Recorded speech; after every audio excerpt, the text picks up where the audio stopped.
Hello, welcome to supper. Oops. I'm just finishing off with a bit of cheese and biscuits. Mm. Sorry, that's going to make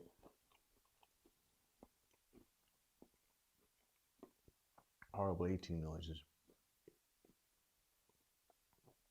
I hate it when people eat on the TV. It's like MasterChef or something. Cheers. Oh, that's a good idea. Before I continue, as it's a special night, maybe you could get yourself a drink. I suggest you pause the film, just give it a break. Go and find yourself a, a cup of tea, a glass of water, a glass of wine, if you will, just a drink to share with me later. I'll just wait a moment. Oh, I haven't got my watch on. Probably best to pause it. So, you paused it. Welcome back. I hope you managed to get something to drink. Now, Maundy Thursday. I could tell you stories, but tonight I'm not telling you the stories.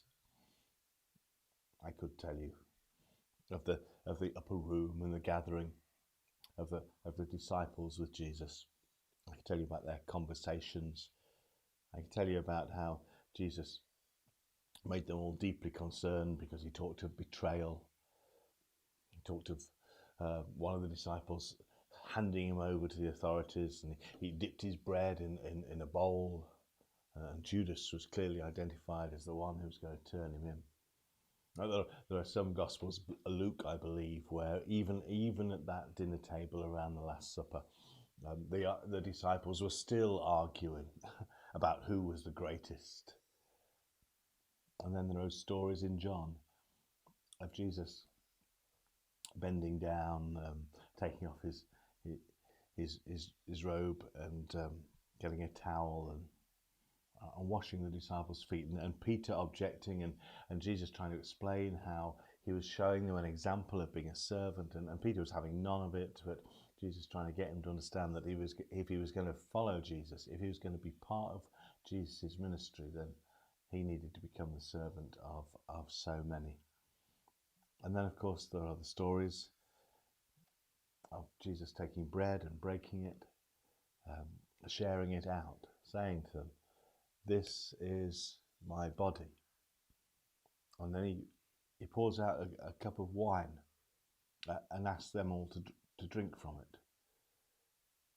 It's the drink that, to me, is, well, it's really important.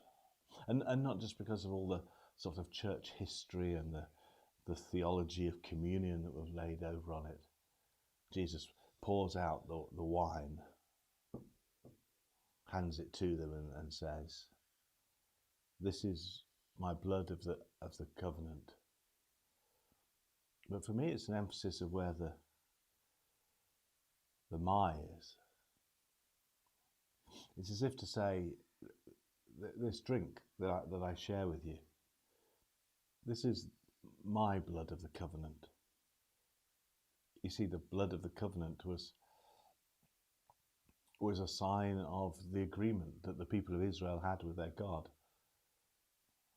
The blood of the covenant sealed them in relationship so that they would be God's people, and God would be their God, watching over them, caring for them, redeeming them,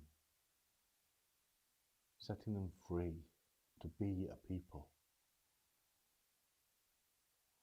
And though we have developed so many books upon books about the blood of Christ, it's the my that's important to me. This is my blood of the covenant, a drink shared with you. When we drink together, then we covenant ourselves to each other. We covenant ourselves to each other under the great commandment that Jesus gives us, that Jesus gives us. Love one another. I'll drink to that. Drink. This is my blood of the covenant, a drink shared with you, because we're in this together.